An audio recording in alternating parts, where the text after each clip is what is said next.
Allô et bonjour encore une fois. C'est un plaisir de passer du temps avec vous et de parler des choses, importantes, des choses qui, peuvent nous changer la vie. Ici à Montréal ou à Laval, où j'habite, il a déjà commencé à neiger, qui n'est pas super encourageant, mais on espère que la neige va fondre et que ça va pas rester, mais voilà, elle est là.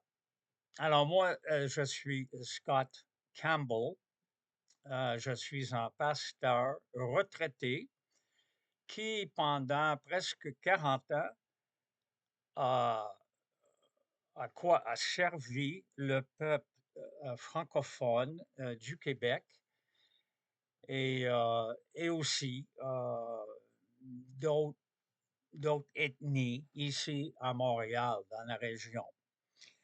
Alors aujourd'hui, j'aimerais aborder un des personnages les plus intéressants euh, du Nouveau Testament, un, un des apôtres le plus intéressant des évangiles.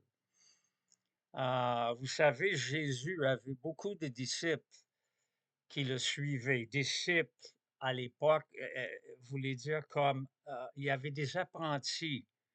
Il y avait des stagiaires qui marchaient, qui vivaient avec lui euh, presque 24/7 pendant à peu près 3 ans. Et aujourd'hui, j'aimerais parler de un des apôtres. Parmi tous ses disciples, il a choisi 12 apôtres. Le mot apôtre en grec, apostolos, veut dire un envoyé. Un envoyé. Alors Jésus a choisi 12 personnes pour les entraîner, les former un peu plus et les envoyer. Un de ses choix, oui, un de ses choix des plus intéressants et un de ses choix qui certainement dérangeait le plus les autres apôtres, c'était son choix de Matthieu. Matthieu, qui était aussi appelé Lévi. Alors, il y avait comme deux noms, Matthieu et Lévi.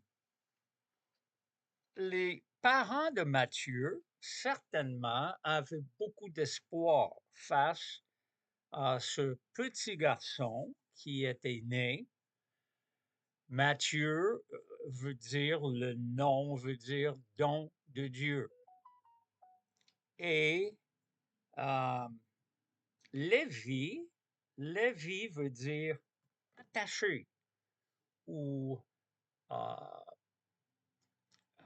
attaché à ou en adoration.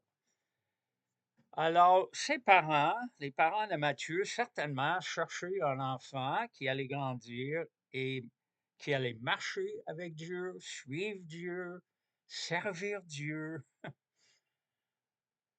Et puis, qu'est-ce qui s'est passé? Bon, honnêtement, on n'a aucune idée comment ce petit Matthieu est devenu un collecteur d'impôts. À nos jours, les collecteurs d'impôts ne sont pas des personnes aimées, respectées. Ils ne sont pas vraiment nos personnes préférées. Mais encore plus à l'époque de Jésus, ces gens étaient franchement détestés. Je vous explique. Les Romains, à l'époque, gouvernaient sur Israël. Ils étaient considérés par les Juifs, les Romains étaient considérés comme des oppresseurs. Et pour collecter des impôts, les Romains embauchaient des Juifs. Alors, certains Juifs ont décidé, effectivement, à trahir leur peuple et travailler, collaborer avec l'ennemi, les Romains. Matthieu était un de ces personnages-là. Alors, il collectait des impôts, il était très mal vu par son peuple, il était marginalisé, il était rejeté par toute la société juive à cause de cette trahison. Et fort probable, Matthieu, en collectant les impôts, fort probable, il devenait riche. Parce que ce que les collecteurs d'impôts faisaient à l'époque, évidemment, ils collectaient de leurs confrères juifs, ils gardaient un pourcentage et ils envoyaient le reste aux Romains. Et c'est presque partout, les collecteurs dans cette société étaient vus comme riches. Dans Luc 19, on lit l'histoire de Zachée, qui était un collecteur d'impôts riche. Et c'est très commun. Alors, tout cela pour vous dire, Matthieu Lévy est une des dernières personnes qu'on pouvait penser que Jésus allait chercher. Une des dernières. À cause de ce qu'il fait, à cause de son entourage, hein, travailler près des Romains, à cause aussi du fait que les autres apôtres et disciples de Jésus certainement auraient de sérieuses questions, de sérieux problèmes par rapport à ce gars-là. Mais j'aimerais vous lire ce que Jésus dit et fait.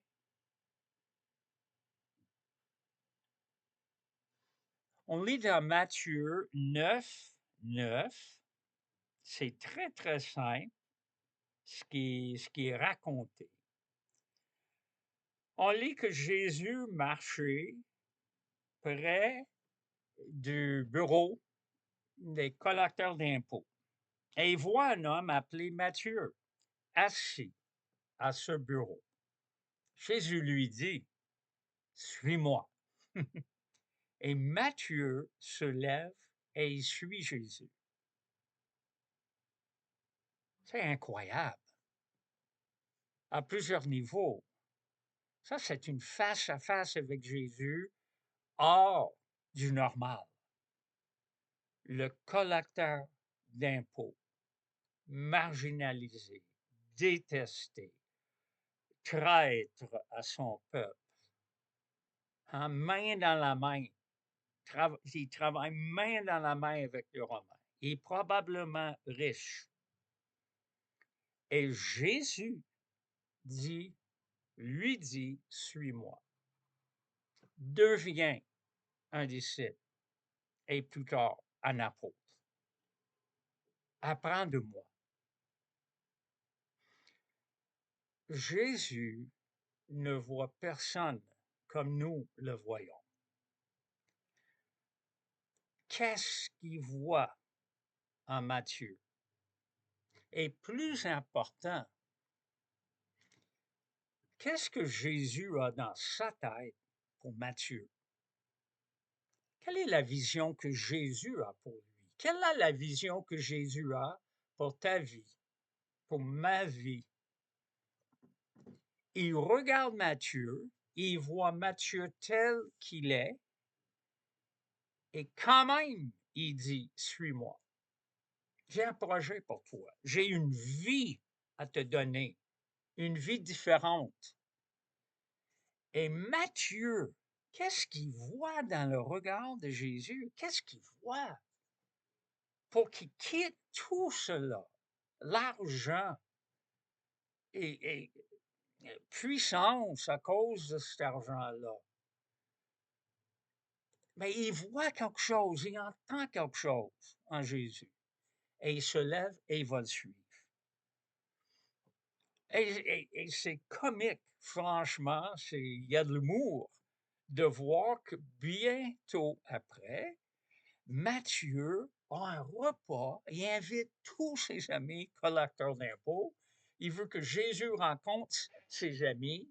Il veut que les disciples de Jésus rencontrent ses amis. Il y a d'autres personnes de réputation très, très négatives, probablement des prostituées,